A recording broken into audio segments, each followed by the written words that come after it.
మన టీడీపీ యువ నాయకుడి మీద సెటైర్లు మొదలయ్యాయండి. టీడీపీ యువనేత కేంద్ర మంత్రి రామ్మోహన్ నాయుడు సొంత పార్టీ ఆగ్రహానికి గురయ్యారండి. సోషల్ మీడియాలో ట్రోలింగ్ మెటీరియల్ గా గుర్తుండిపోతాడైనా. విషయం ఏంటంటే ఎంపీ గానో లేకపోతే కేంద్ర మంత్రి పనితీరు వలన ఆయన ట్రోలింగ్ గురికాలేదు. రథసప్తమి సందర్భంగా మంగ్లీని వీఐపీ దర్శనానికి తీసుకెళ్లాడండి. ఆయన వెంట మంగ్లీ అనే ఆమె గత ప్రభుత్వంలో జగన్మోహన్ రెడ్డికి ఎన్నికల్లో ప్రచారం చేసింది, పాటలు కూడా పాడింది.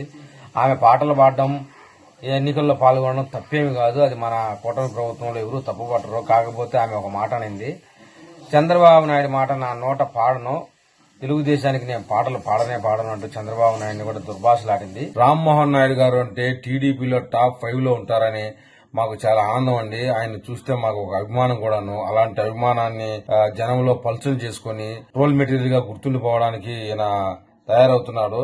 గతంలో చూసాం మనము, టీడీపీ గెలిచిన తర్వాత వైసీపీ వాళ్ళందరినీ టీడీపీలో భుజాల మీద చేసుకుని మన గుడివాడ ఎమ్మెల్యే గారు ఎన్ఆర్ఐ క్యాండిడేట్ అనమాట. అలాంటి వ్యవహారాలు ఇలా అది మరొక ముందే ఇప్పుడు రామ్మోహన్ నాయుడు గారు ఇలాంటి వ్యవహారాల వల్ల తెలుగుదేశం పార్టీ ప్రజల్లో మన్నన కోల్పోతుందండి.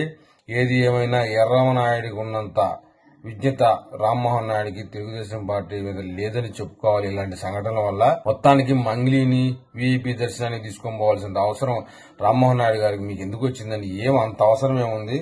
ఇలాంటి వ్యవహారాలు గతంలో వైసీపీ పార్టీలో ఎంపీ ఎమ్మెల్యే స్థాయిలో ఉండేవాళ్ళు చేయడం వల్ల ట్రోల్ మెటీరియల్ గా గుర్తుండిపోయారండి. ఇప్పుడు కూడా అంబటి రాంబాబు, విజయసాయి రెడ్డి గారు ఇలాంటి వాళ్ళు ఇలాంటి వ్యవహారాల వల్లనే ట్రోల్ మెటీరియల్ గా ఉండిపోయారు.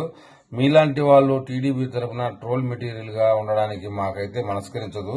ఇంకోసారి మీరు ఇలాంటి తప్పిదం లేకుండా చూసుకుంటారని ఆశిస్తున్నాం.